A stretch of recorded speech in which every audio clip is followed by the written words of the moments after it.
a 12 personas que nos van a acompañar. Presento a Rubén Alonso, que es el presidente de AMEDI Jalisco, un experto en transparencia y además también es catedrático de la UNIVA y bueno, pues todo un experto en temas de transparencia. Rubén, ¿cómo estás? Te saludo.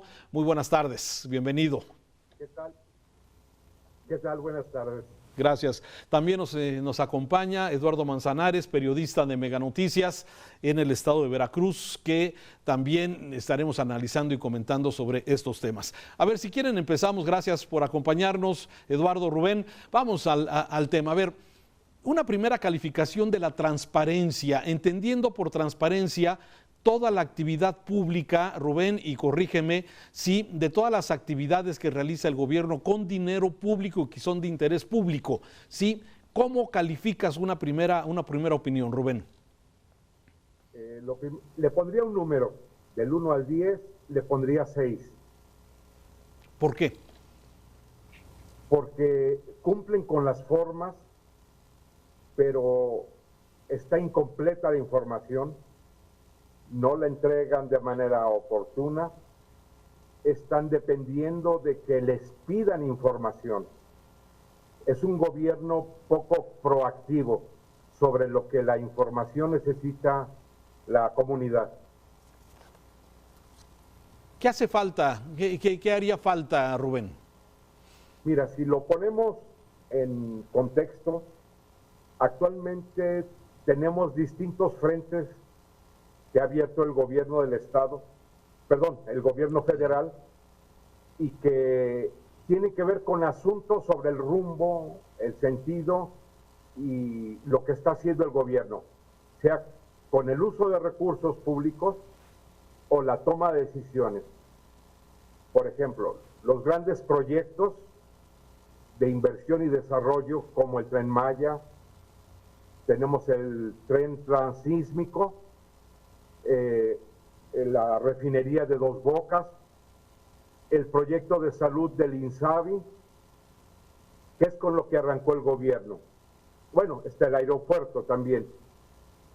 Luego tenemos a partir de enero del año pasado, todo lo que tiene que ver con la contención de la pandemia, y que ha ido creciendo a lo largo del año, desde contratos, planes, la estrategia misma, y no solamente para los ciudadanos, sino con todos los gobiernos estatales.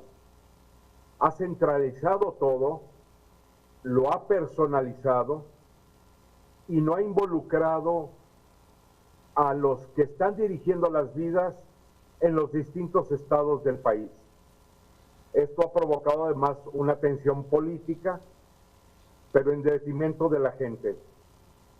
Ahora, en la última parte de la contención de la pandemia, tenemos el tema de las vacunas. Desconocemos a ciencia cierta, de manera fehaciente, los contratos con las farmacéuticas.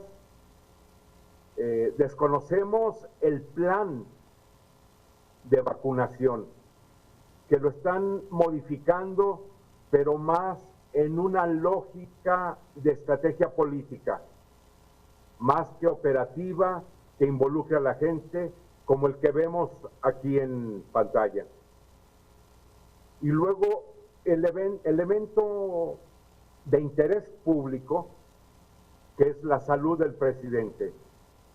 En todos estos temas hay información incompleta, desfasada, que depende de lo que piden los ciudadanos, no de lo que quiere el gobierno informar porque necesita la gente. Bien. Diríamos, informa de lo que necesitan ellos. Bien, déjame darle voz a Eduardo Manzanares sobre su visión sobre el tema de la transparencia en este gobierno. Eduardo. Gracias, Raúl. Rubén, gusto de saludarte, amigos televidentes. Mira, Raúl, Rubén, yo lo repruebo al gobierno federal y no nada más a este. Esto es un tema añejo que tiene que ver incluso con el interés del gobierno de dar a conocer lo que ellos quieren dar a conocer, no lo que la sociedad realmente deseamos saber.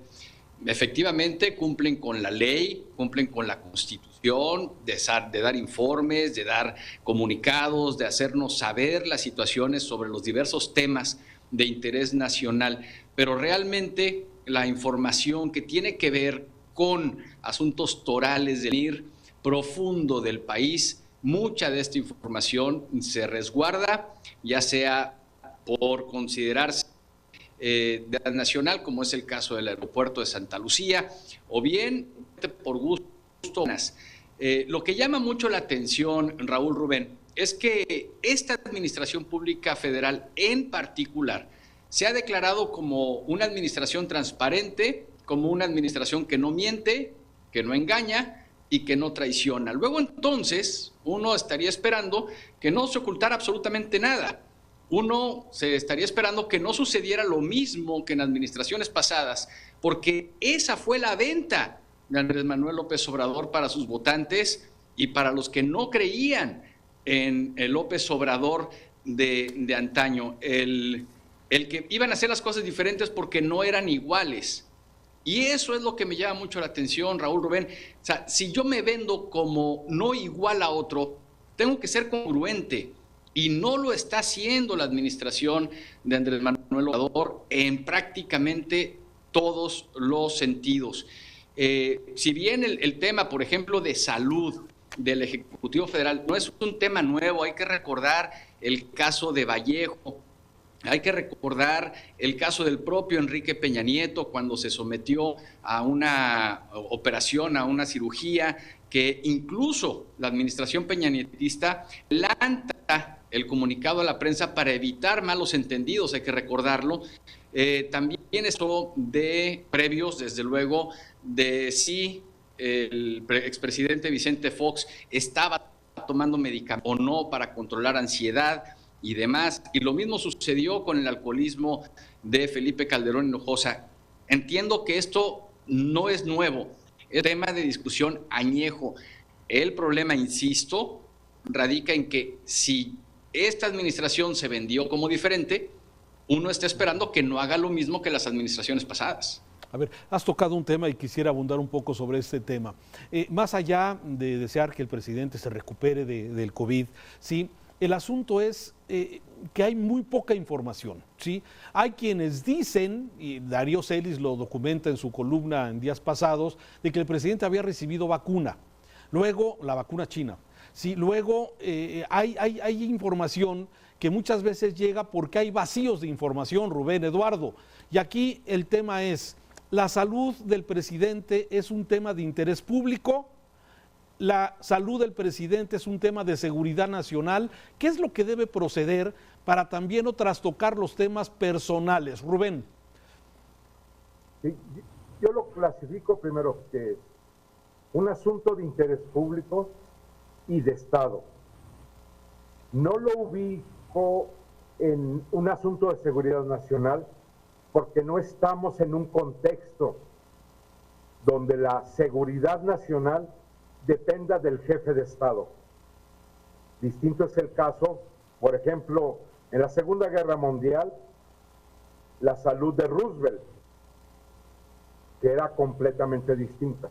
O incluso en el caso de México, que era en otro contexto, la salud del presidente de Adolfo López Mateos, que tenía aneurismas y que llevaba en la práctica a que su secretario de Gobernación, Gustavo Díaz Ordaz, condujera el país.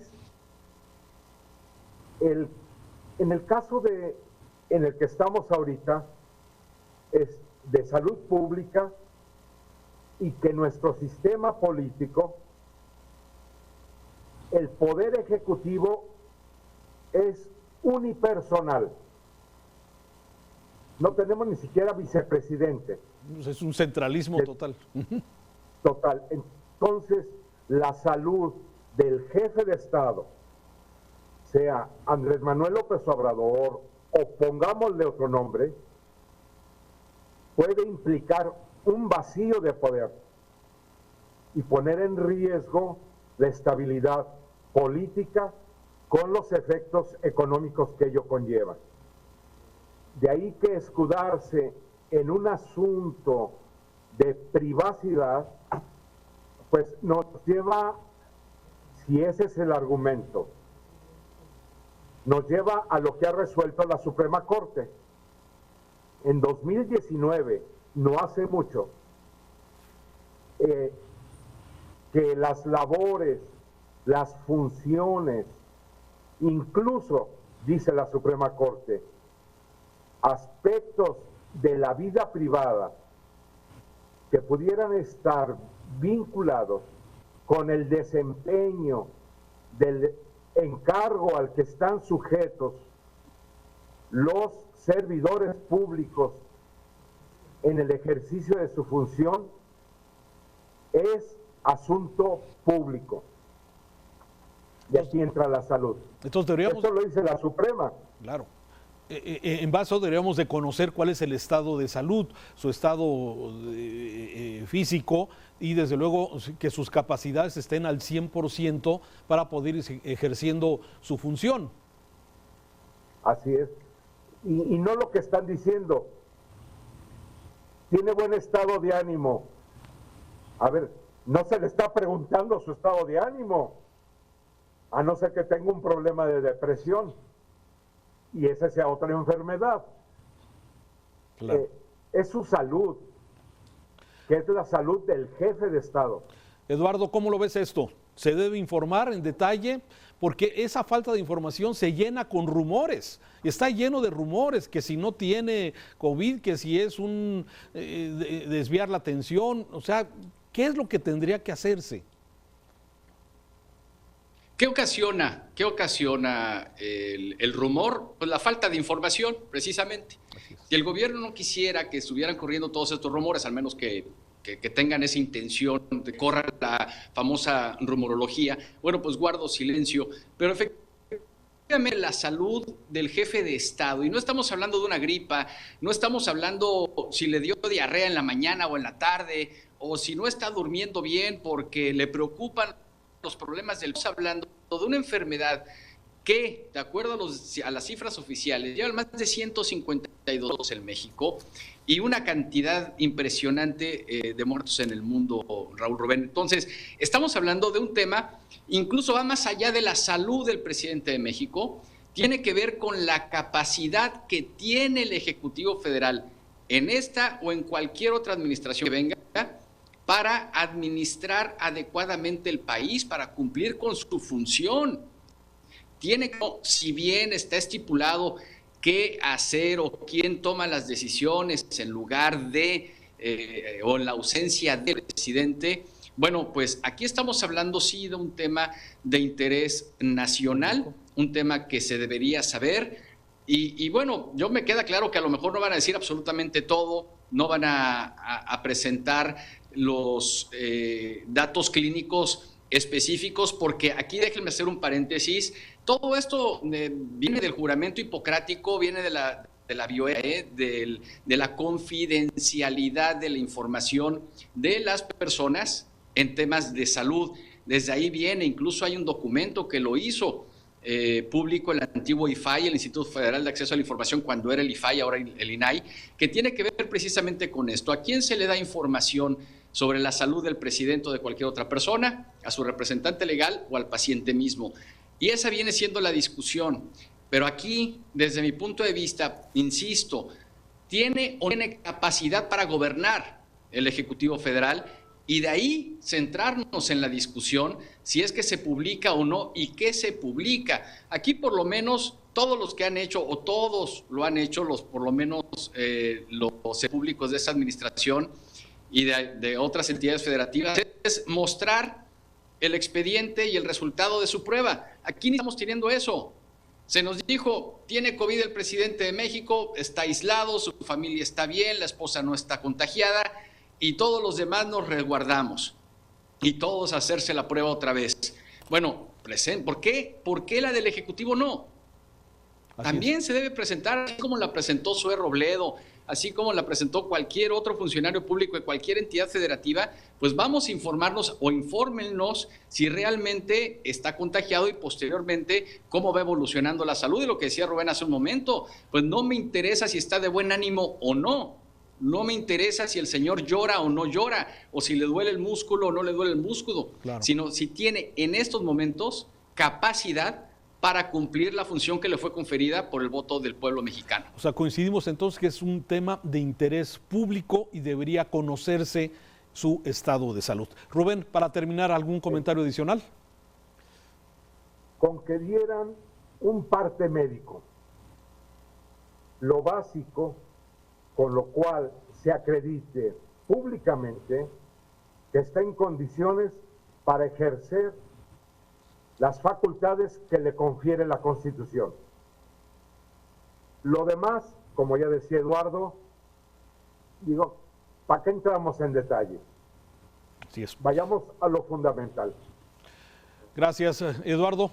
Terminamos. Gracias Raúl, Rubén, un gusto saludarte y pues hay que estar al pendiente a ver qué es lo que sucede. Yo siendo Manuel López Obrador diría, a ver, aquí estoy, así como sale en el parque de béisbol macaneando como él dice, bueno, pues esta es mi salud, aquí le seguimos macaneando, si quiere utilizar sus términos que los utilice, pero vaya, si nos informa cuando está yendo al parque de béisbol, pues que nos informe por su salud y se acaban los... Muchas gracias, Raúl, Rubén. Gracias, Eduardo. Rubén, muchas gracias en esta mesa de análisis. Gracias, saludos.